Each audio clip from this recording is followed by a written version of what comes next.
As an international student, when I first came to the UK, I was very scared and I didn't know what academic writing is all about. I was also very confused because there was so much information all around that, for me to understand what is it that my teachers want, how can I really get high marks in the essays and coursework that I'm supposed to do. And I used to feel extremely baffled to understand what academic writing is. And I wanted the secrets to academic writing, but I couldn't find much help in that area. However, now having been in the UK for the last 7-8 years, having done my PhD, I have sort of unearthed some of these secrets, and the good news is I'm going to share these secrets with you today in this video.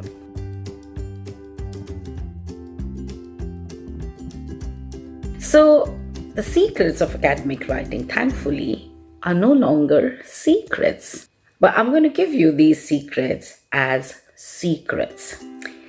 SECRETS.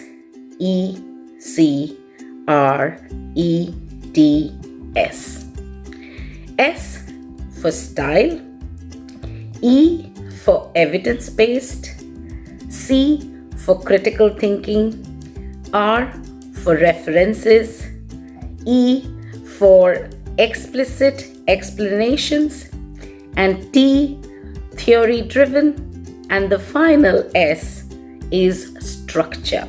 I realized academic writing is a style of writing, and it is different and distinct from creative writing like blogs or journalistic writing, the kind of articles you read in newspapers, even business writing that you see in company reports, etc. If you read academic articles enough, you will start noticing this style. And the more you read, the better understanding of academic writing you will have. There is a certain use of some key academic phrases that distinguish academic writing as a style. And Manchester University has created this wonderful resource of key academic phrases, and I've given you this link for you to have a look. And if you see this link, you will see there are, very nice way they've given that when you're introducing something like a new point or a new topic, what do you do? When you're arguing, when you're analyzing, what kind of phrases you should use, what kind of phrases should come in the conclusion or in, when comparing and contrasting articles. So do have a look. There is a long phrase bank and a short phrase bank, and I would recommend, please, definitely, at least at your level, have a look at the short phrase bank. If you're doing a PhD or something, then looking at the long phrase bank would be good, but both of them are available here, so do have a look. I've also given you a link to the University of Leeds academic writing resources, so do visit the library website link that I've given here, so that you can, if you want, get a better understanding of what academic writing is all about. So remember, the first thing to remember about academic writing, that this is a certain style of writing, and once you get a grasp of writing this style, your life will be better. So now you'll be asking, okay, it's easy to say it's a style, but what do I do to demonstrate that I have this academic writing style? So academic writing is distinct and different because it is evidence-based. It is not about opinions, either yours or others, but every point that you make is backed by empirical evidence. What do we mean by empirical evidence? Empirical evidence is studies conducted by academics, researchers, government agencies, so that you have strong data to back what you're saying. Sources which are authentic are appreciated in academic writing. So don't try and use poor sources like, something from some one person's blog or some one person's opinion piece. or even so Wikipedia is a big source of contention. That you should never cite Wikipedia, because Wikipedia is a good source for you to gain a first understanding of what the topic is all about, because you get lots of interesting information about one particular word, theory, whatever it is. But once you read Wikipedia and you have a good idea, then you can always move to the original sources. And nowadays in Wikipedia, you do get citations. So try and visit the original citations that have been given, read the original articles, books, and then form your point or your opinion on those points. So the choice of sources that you use are very, very important. A lot of students use a lot of internet based general articles from some internet website, and those are not considered good articles. Even within newspapers, some newspapers are considered more authentic, strong sources rather than others. So be careful about what kind of sources you are using, and try to avoid poor sources as evidence for your points. One of the hallmarks of academic writing is critical thinking. And you will keep hearing this word critical thinking, critical thinking, critical thinking, throughout your academic life in the UK, or if you're in any other Western country. And you might wonder, what is critical thinking? Very simply, critical thinking first and foremost starts with asking questions. Questioning, is the evidence that the authors have used in the article that you're citing, is it enough to generalize to all situations? Is it applicable to all country contexts, to all groups, to all organizations? Is the methodology of the article robust, strong, rigorous enough to be acceptable as valid and reliable knowledge? Are there any biases of the authors that you can find or understand? Is it too Western centric? Is it too country specific? And keep asking more questions.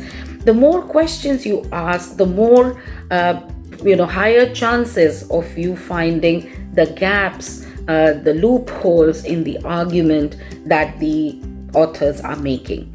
And if you want to understand more about critical thinking, the University of Leeds Library offers a wonderful free online course, and I've given you the link to that. So do have a look at that, and I'm sure you will start making sense of what critical thinking is all about, and be able to demonstrate that in your writing and essay work. The other mistake a lot of students make is, while they read a lot, but they do not keep track of the references or note of where they have read this information from. So academic writing should cite the references.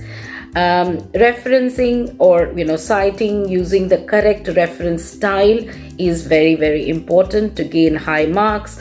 And in the business school, we use the Harvard reference system. So in this link, I've given you how to reference as per the Harvard reference system. So do sort of understand that. Many other schools or departments use other styles like the APA, MLA, MHRA, but we use the Leeds Harvard system.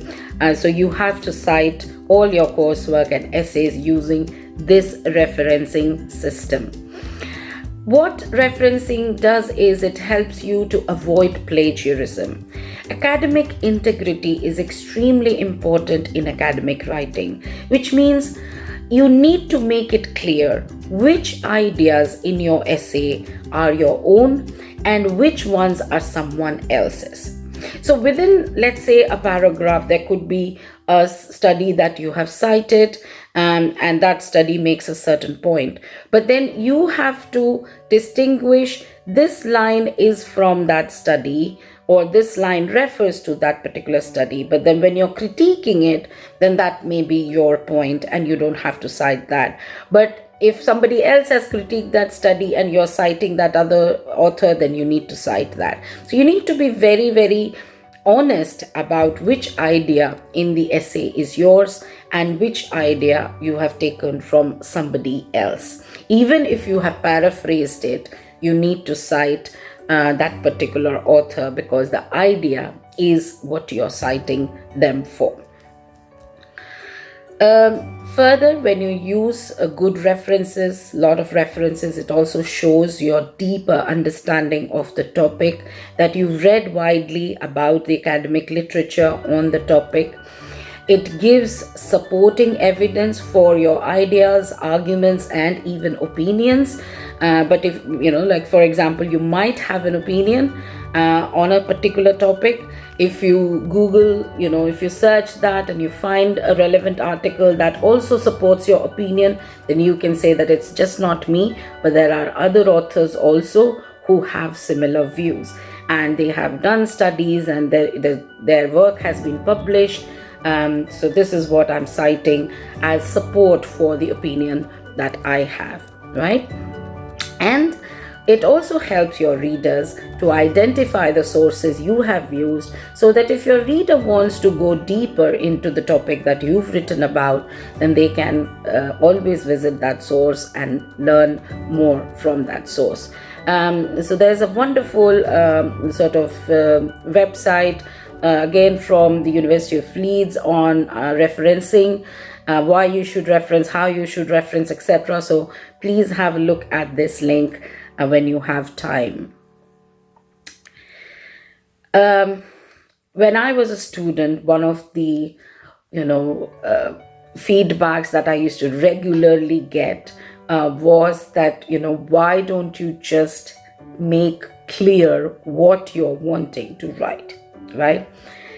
So when you're making a point in your essay, be as explicit as possible. When I say explicit, it means you write with clarity. Make your point unambiguous. Write absolutely what you want to write, to the point.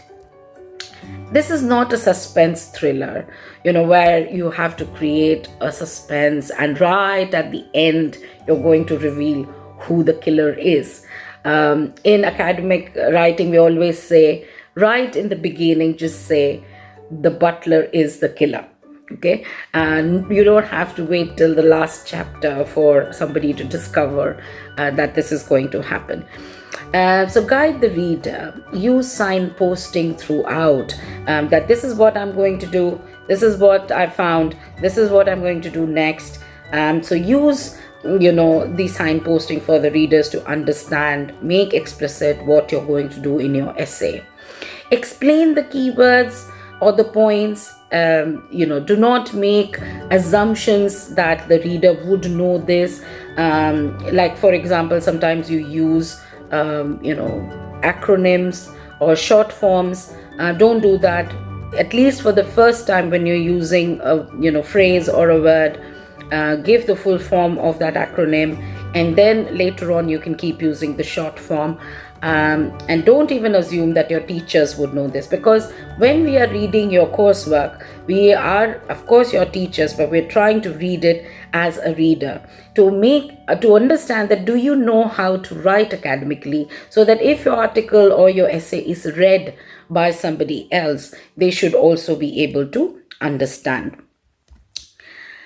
The other important aspect of academic writing is that academic writing is theory driven, right? Your evidence, if they are backed by relevant theories, or you use theoretical frameworks, then it will always help to make your arguments stronger.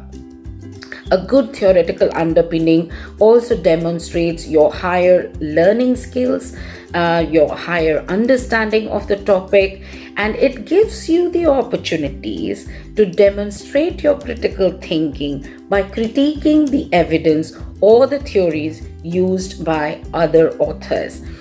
So having a good theoretical background or a theoretical framework or a foundation to fall back on when making a point is very, very good academic practice.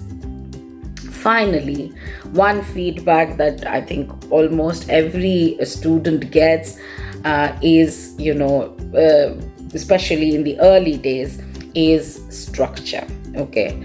Good academic writing is well structured.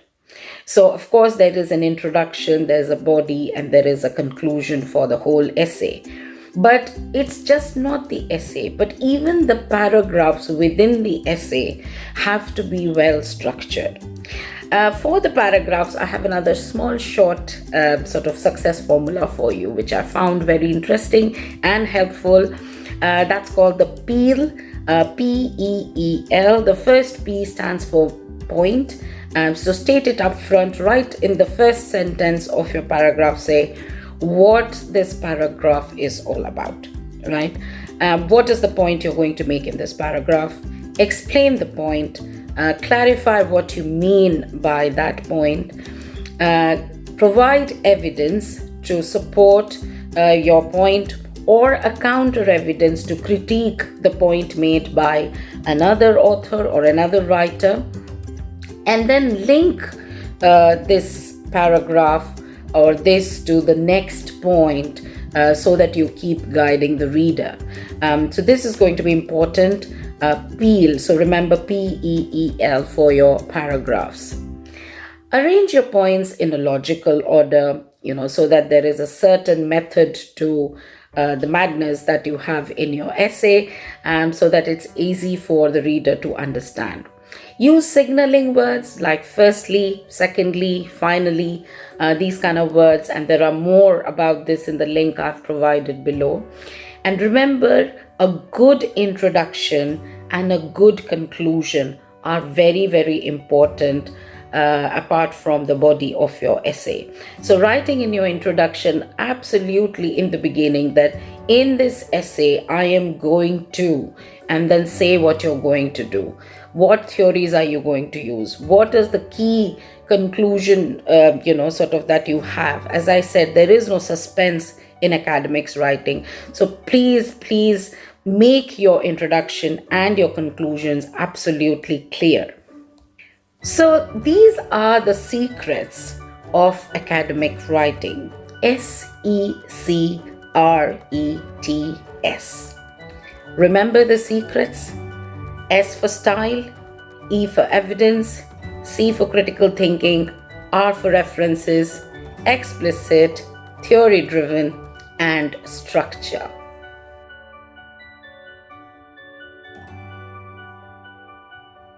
I hope you enjoyed watching this video and that this video would have been helpful. If you have any questions, feel free to write to me at my email ID given here. There will be more explanation about this in the lecture, but if you have any feedback or if you need a copy of this presentation, especially for other students who are from other modules, please feel free to write to me. Thank you so much.